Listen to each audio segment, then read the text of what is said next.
Hey everyone, SunTide here, and this is the best raw longsword in Monster Hunter Rise Sunbreak. The Tiger X longsword is back, and I'm not quite sure how I feel about it. But yeah, there are other really cool longswords, and some of them are really useful in some builds, which we're going to get through in this video, but if all you care about is the best one, that is this. But otherwise, stay tuned, and we'll talk about some really interesting stuff. First off, we're going to talk about how I actually ran these calculations, which was a pretty of an interesting, unique way. Then we're going to talk about the best sets, the ones that use grinder. Then we're going to talk about the raw sets that don't use grinder. Move on to the sets that have really high sharpness and don't need to sharpen very often. Then we're going to talk quickly about Blood Rite sets. Blood Rite is the new skill that heals you up when you attack certain parts, which can be really nice if you like to be on full health. And finally, we will conclude with our summary and observations. So yeah, basically, the reason why calculating some of the numbers in this game is really weird is because more so than other games, you just have so many options that could be really useful for high damage builds. So typically, we've had raw damage versus elemental damage, depending on the monster. In the last game, in the base game, we had to consider Dragonheart, which ended up doing a lot of damage. As well as Wireblood Whisperer, which is especially important right now, just because of how much damage you can do with your Spirit Helmbreaker and how high the cooldown is. But now I have other cool skills in this game that you can't all use at once and you only think about, like Grinder, which lets you do more damage if you increase your sharpness from, for example, blue sharpness to purple sharpness. Blood Rite, which lets you heal up and therefore could be really useful if you want to use peak performance.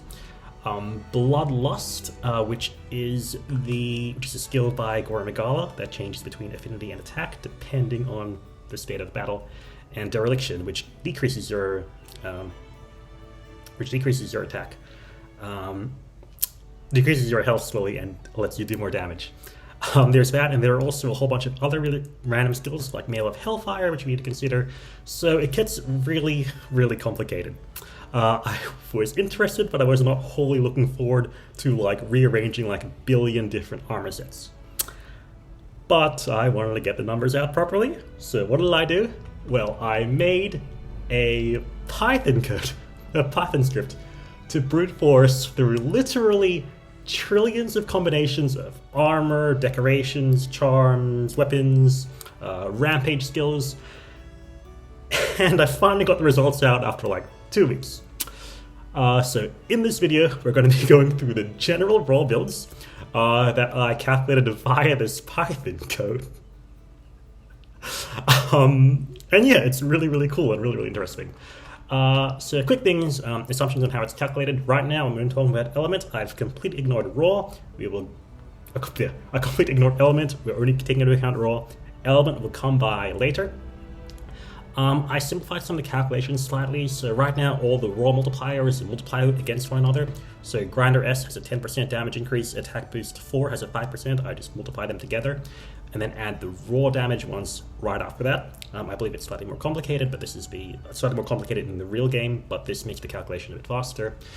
And all the calculations are based on 50 hits of sharpness.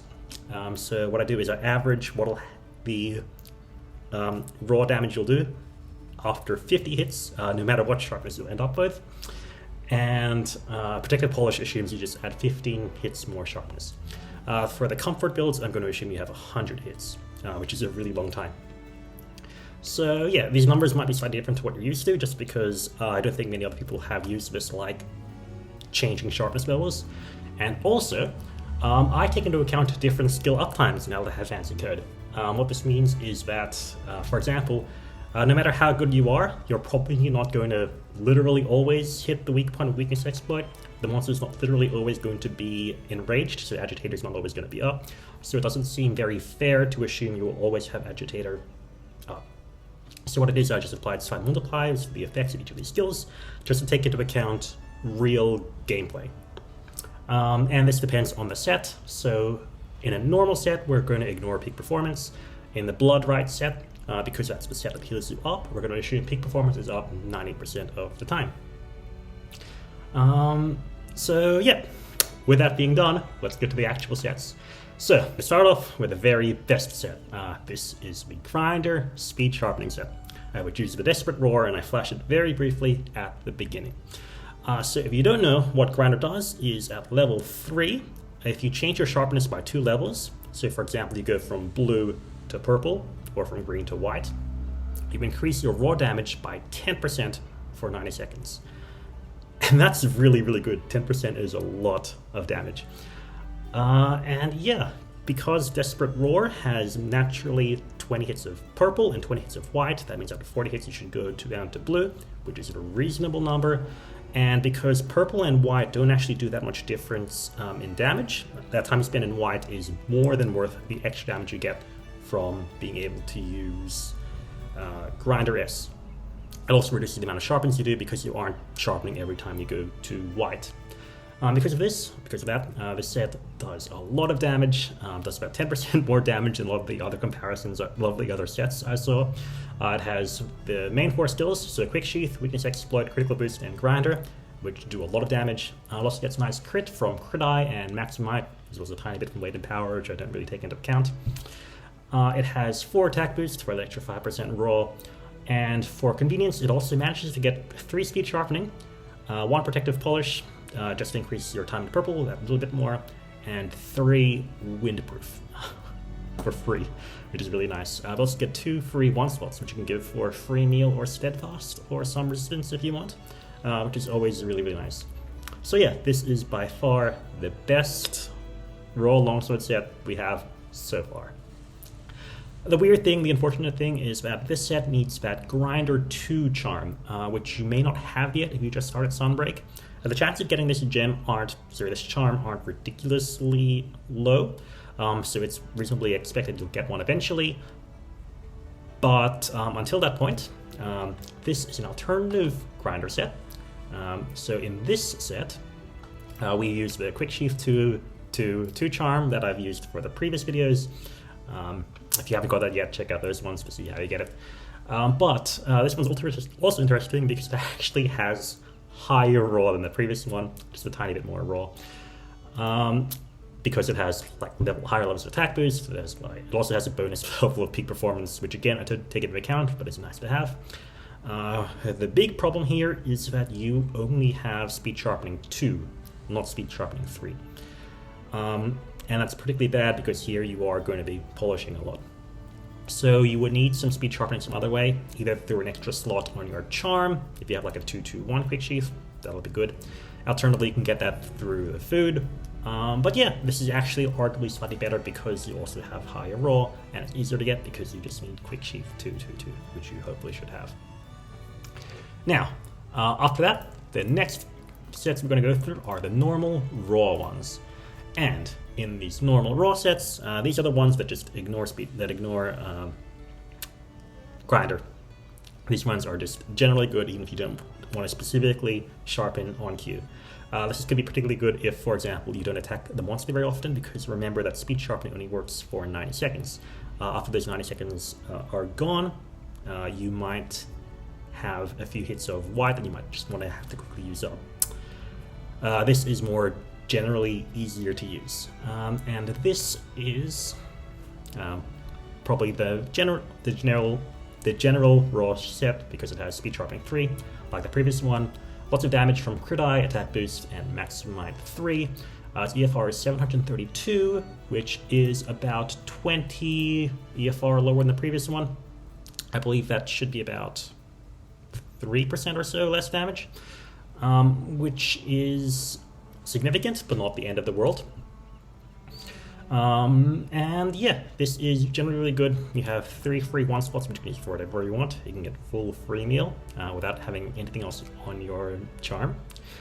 And yeah, however, a slightly more interesting alternative build is this one, which I find really, really interesting. So the obvious problem here is that you don't have enough free 1 slots to get speed sharpening 3. You only have base versus speed sharpening 1, which is pretty bad.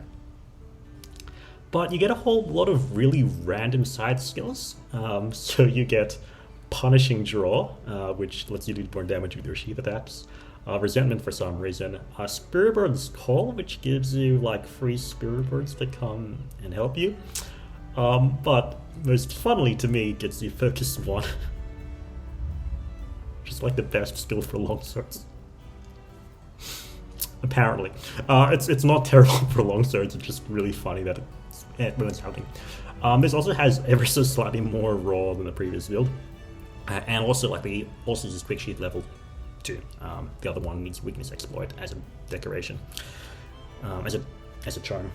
So yeah, for general use this one.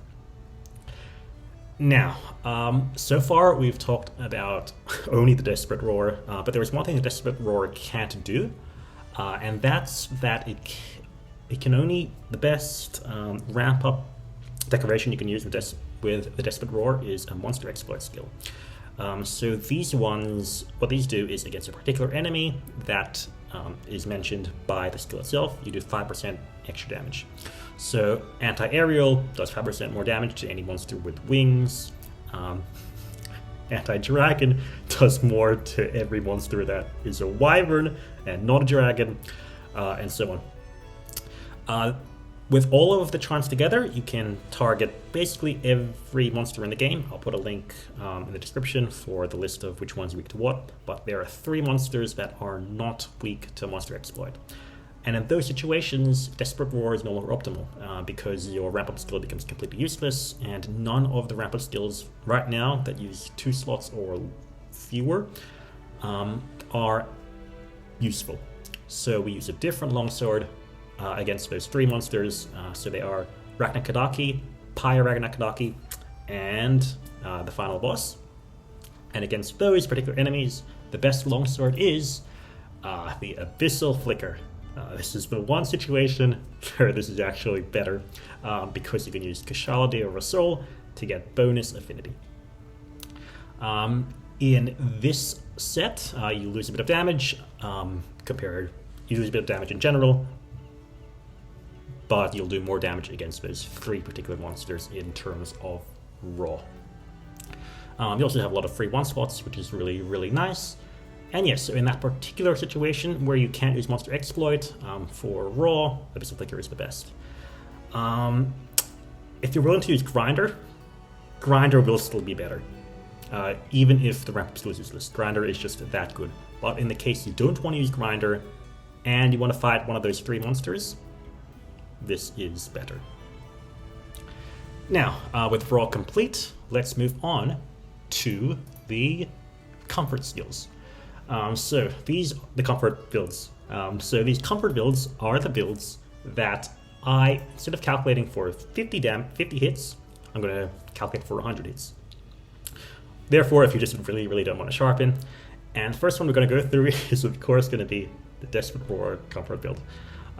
This one again uses Monster Exploit, and it only lasts 54 hits in purple on average, and followed by 54 hits of white. But again, the difference between purple and white are so small that it's still going to be better than what you get from the Abyssal Flicker, assuming you can use Monster Exploit. This is the skill. It has 3 points of Master's Touch, and this Master's Touch just pushes your sharpness to last around those 100 hits. This one is, your general good use if you want to go for high comfort.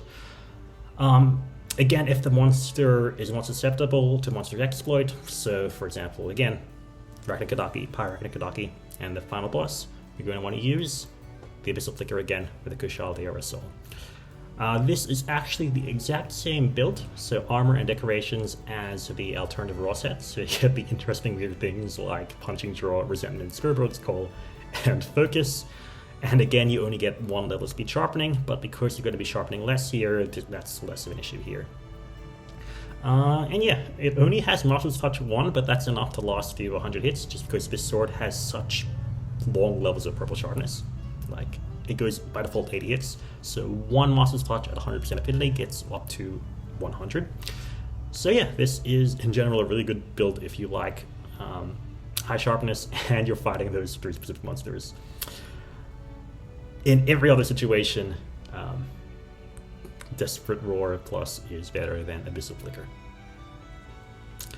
And finally, we're going to go through the we're going to go through the Blood Rite skills. So again, Blood Rite, what Blood Rite does is if you attack a part that is broken, you'll heal a percentage of the damage you do. 3% against 3% if you have Blood Rite 1, 60% if you have Blood Rite 2, and 10% if you have Blood Rite 3.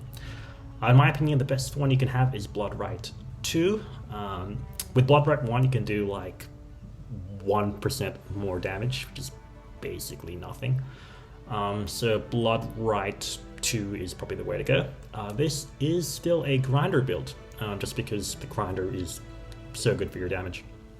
I'm not going to post non-grinder builds for this one, just because you need the damage. And this one has relatively high FR at 729. And yeah, this is your general one. Oddly enough, it only has peak performance 1. This one ends up optimal given the constraints. Yeah, so even with peak performance having really large uptime, it's just not going to be as good as, for example, attack boost, which is exploit, critical boost, and grinder. But yeah, we also have 1 point of Heartbreaker, which will help you get to that point where you use Blood Rite. So overall, this is a generally nice middle ground build for if you want to do damage and healing. If you want to go on the complete other end and use full Blood Rite, there's actually another interesting build I saw, which is this one. So this is Blood Rite, and it's good for a few reasons. It's interesting for a few reasons. One, it uses a different weapon. It uses the Valtos Slow Plus, which is the Duratotus longsword. It's very interesting to me. Along with that, you do get Blood Rite 3, which is nice. You still don't get peak performance. We aren't using grinder here either. We're just going to rely mostly on weakness exploit, critical boost, and crit eye, as well as 4 attack boost. We just don't really have many slots to play with here. We don't really have any skills to play with here, just because we are trying to get all 3 points of Blood Rite. There are only 2 pieces of armor to give you Blood Rite, so you're forced to use the Malzena Mail and the Malzena Coil. But what makes this set really interesting is that you have 10 1 slots, 3 of which I've given to Grinder, but it gives you 7 free 1 slots, which you can put wherever you want. You can put them all in defense if you want, and still have 2 to go. You can stun resistance and free meal, and still have like a spare one. So I think this is an interesting like utility defensive set if you want to go for that. The damage is about 15-20% lower than like the full maximum grinder set, which is, don't get me wrong, very significant, but the sheer amount of 1 slots you get could help you genuinely survive a bit longer. So I'm not going to completely knock on this build, and it's a weird, fun, interesting one, in large part because of Valtos Slow. But yeah, that is all of the sets we got through today. Other fun, interesting notes is that, well, yeah, so Desperate Roar Plus is undoubtedly the best Roar Longsword, with Abyssal Flicker, a distant second, and Valtos Slow being useful in a weird side build. Abyssal Flicker is only really good because of Kushala Daora Soul. If we ever get a second, like a 2-level ramp-up decoration, Desperate Roar will probably surpass Abyssal Flicker in all situations. And secondly, Purple Sharpness really isn't all that important. Most of these calculations assume you're going to enter white for some amount of time. So yeah, just don't bother worrying too much about being in white sharpness. Sharpen when you get to blue in most situations. Other notes is that Grinder S is really, really, really good. Desperate Roar is already better, like already the best longsword in the game, Roar longsword in the game right now, just because it has such high attack. Has the 2 slot, naturally hits purple, but because you can reasonably use Grinder S with it, it pushes it to absolutely insane levels. Chaincard 1 is also an interesting, like a nice 1-point wonder. So this, when you attack a monster, increases your attack by quite a significant amount. The problem is it's a bit hard to fit with the current pieces we have, but I expect to see this a bit more later on. And finally, np.sum is slower than np.count_non0. It's about 3 times slower, so hypothetically, if you were going to run a trillion calculations, don't use np.sum, use np.count_non0. Anyway, yeah, so summary conclusions. Made a Python script, searches through trillions of sets to find the best right now grinder, raw, comfort, and blood rite builds. In the next video, we're going to talk about Dragonheart, Dereliction, Wirebug, and Blood Rite builds. If you have any other builds, let me know your suggestions. I'd also like to thank KJ Pang, To Fish, and especially Echoes Part 1 for a lot of their help and conversations in making this stuff. Editing Suntide here. I forgot to thank dltnor, who did the data mining for the game and actually generated the list of armors and weapons that I absolutely needed for the code to work. But yeah, so next builds video should be out by the end of next week. I'll probably have another Monster Hunter video out before then. Like, comment, and subscribe if you want to see those. I'll probably have stuff for other games as well, particularly Rune Factory, which I've been making a video for a while. Just came out on PC, so if you're interested, you can play that as well. And yeah, see you all next time, and happy hunting. Bye.